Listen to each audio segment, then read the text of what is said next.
मन्नत की तस्वीर जल्दी से दिखा देते हैं, जहां पर लोग पहुंचते हैं, शाहरुख खान के तमाम फैंस मन्नत पहुंचते हैं। और ये देखिए यहाँ पर अभी भी आप देखिए लोगों की मौजूदगी है, फोटो सेशन हो रहा है, लेकिन ये देखिए बैरिकेड्स लगे हुए हैं। पुलिस ने अब यहाँ पर सुरक्षा बढ़ा दी है क्योंकि धमकी भरा कॉल अचानक शाहरुख खान के लिए आया और उसके बाद यहाँ पर प्रोटेक्शन और बढ़ा दी गई है। आपको तस्वीर दिखा रहे हैं और आप चलिए एफआईआर की कॉपी भी दिखाते हैं। शाहरुख खान की जो टीम है उसने एफआईआर दर्ज करा दी है। इसमें शिकायत दी गई है कि कॉल्स आए हैं, धमकी वाले कॉल्स आए हैं, उसको लेकर ये एफआईआर भी बांद्रा पुलिस स्टेशन में दर्ज कराई गई है। एफआईआर की कॉपी हम आपको दिखा रहे हैं।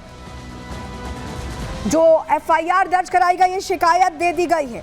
अब आपको बताते हैं, सलमान के बाद अब शाहरुख को ये जो धमकी भरा कॉल आया है, शाहरुख के ऑफिस में बताया जा रहा है कि ये धमकी भरा कॉल आता है।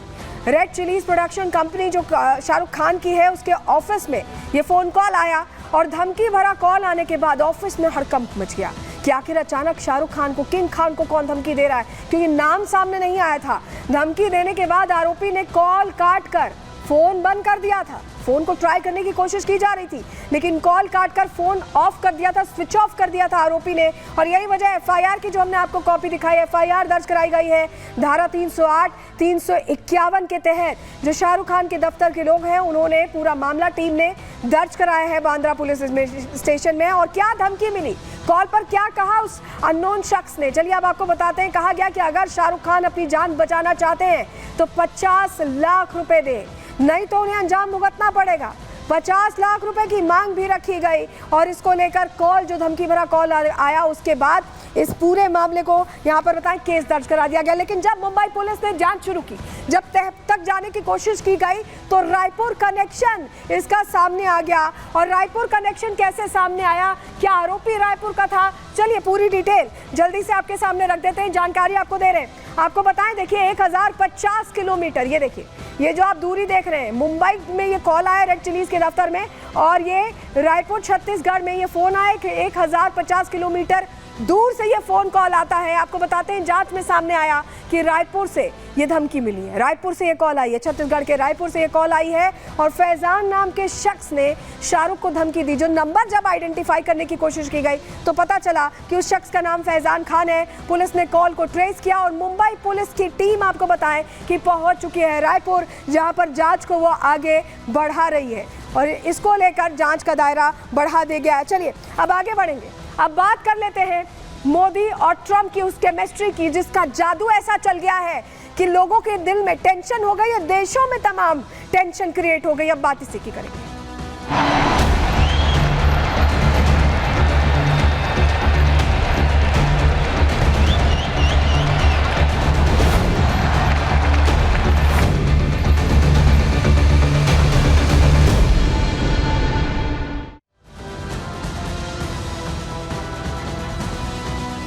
डोनाल्ड ट्रंप को जैसे ही मैंडेट मिला, सबसे पहले आपको बताएं, प्रधानमंत्री नरेंद्र मोदी से उनकी ऑन कॉल बात हुई है। पहला ऐसा ग्लोबल लीडर जिससे फोन पर बात हुई वो प्रधानमंत्री नरेंद्र मोदी थे। और ऐसा लगा कि ये जो केमिस्ट्री है ये कई देशों के लिए टेंशन की वजह बन गया, जो भारत विरोधी एजेंडा चलाते हैं उनके लिए भी, और जो चाहते हैं कि दो वॉर फ्रंट्स खुले रहें उनके लिए भी ये टेंशन हो चुकी है। क्योंकि आपको बताएं कि प्रधानमंत्री नरेंद्र मोदी लगातार, चाहे रशिया जब गए या जेलेंस्की से जब मुलाकात हुई या नेतन्याहू से जब बात करते हैं या खामनेई से जब बात करते हैं, तो वो यही कहते हैं कि ये बुद्ध का युद्ध है, दौर है, युद्ध का दौर नहीं है, शांति का दौर है। वो ये बार बार दोहराते रहते हैं और अब उसी ट्रैक पर जाते डोनाल्ड ट्रंप दिखाई दे रहे हैं। और उनकी तरफ से भी ये सीधा सीधा इंडिकेशन दे दिया गया है कि वो शांति चाहते हैं। डोनाल्ड ट्रंप ने इस बात को रिपीट किया है, जो बातचीत हुई है, क्या कुछ कहा है डोनाल्ड ट्रंप ने, चलिए पहले एक बार आपको सुनवा देते हैं।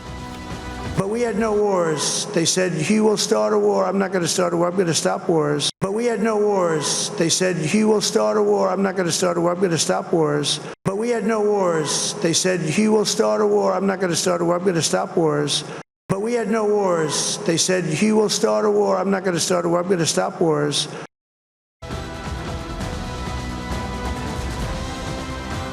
तो सुना आपने कि कह रहे हैं डोनाल्ड ट्रंप कि मैं अब युद्ध रोकने जा रहा हूं, कोई जंग नहीं होगी। ये जो दो वर्ल्ड लीडर्स आपको दिखाई दे रहे हैं यहाँ पर इस ग्राफिक्स में, हम आपको समझाते हैं कि ये जंग रोकने की कोशिश कैसे होगी।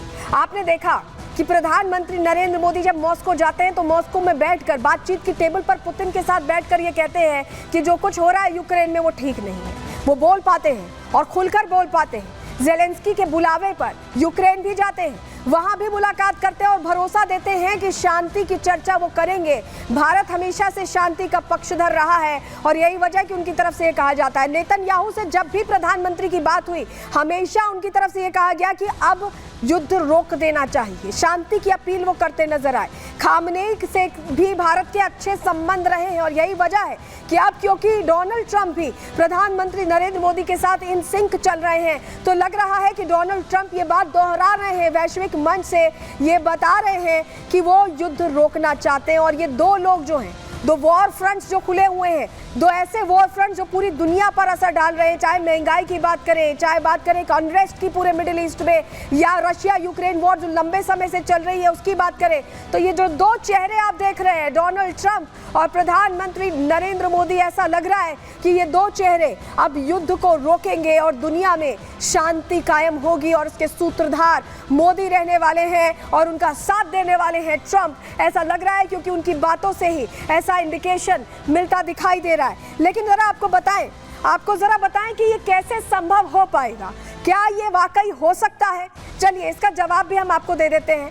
क्यों हम ऐसा कह रहे हैं आपको बताते हैं। देखिए, जीत के बाद डोनाल्ड ट्रंप ने जो अपना संबोधन दिया उसमें उनकी बड़ी बात यही थी कि वो शांति चाहते हैं, यानी युद्ध रोकना चाहते हैं। उन्होंने कहा था कि मैं युद्ध रोकने जा रहा हूं और इस बात का बहुत बड़ा मतलब है क्योंकि दोनों ही वॉर फ्रंट्स जो खुले, चाहे आप यूक्रेन की बात कर लें रशिया के साथ या बात कर लें इजराइल और गाजा में जो चल रहा है, उसमें अमेरिका की बैकिंग रहती थी, बाइडेन की बैकिंग रहती थी और अब सरकार बदल गई है।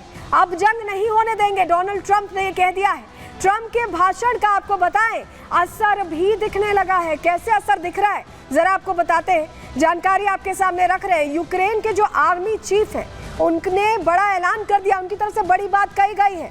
रूस के क्षेत्र से सेना को वापस बुलाने की बात। कुर्स्क वो क्षेत्र जहां पर आपको बताएं कि यूक्रेन ने दबदबा बना लिया था रशिया में अपना, वहां से सेना वापस बुलाने की बात कह रहे हैं। ये फैसला जंग रोकने का पहला कदम, पहला स्टेप हो सकता है क्योंकि जो अनरेस्ट है, जो रिफ्ट है, वो बहुत लंबे समय से है और ऐसे में अगर ये कोशिश कर रहे हैं और अगर कह रहे हैं कि सेना को वापस बुलाएंगे तो ये पहला कदम हो सकता है। आप समझ रहे हैं कितनी बड़ी ये कोशिश होगी।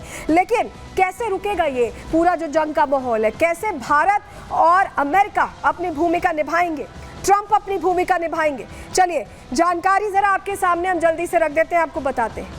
ट्रंप यूक्रेन को जो अब तक मदद मिल रही है वो रोक सकते हैं, जंगी मदद, क्योंकि कहा यह जा रहा है कि यूक्रेन को लगातार अमेरिका से बैकिंग रही है, आर्म्स एम्यूनेशन लगातार अमेरिका से मिलते रहे हैं और यही वजह है कि यूक्रेन लंबे समय तक, देखिए कई साल हो गए, उसके बावजूद ये जंग में विदहोल्ड अपने आप को कर पाया अमेरिका की मदद से। और ऐसे में जंगी मदद रोकी जाएगी तो सीधा सीधा असर पड़ेगा, जिससे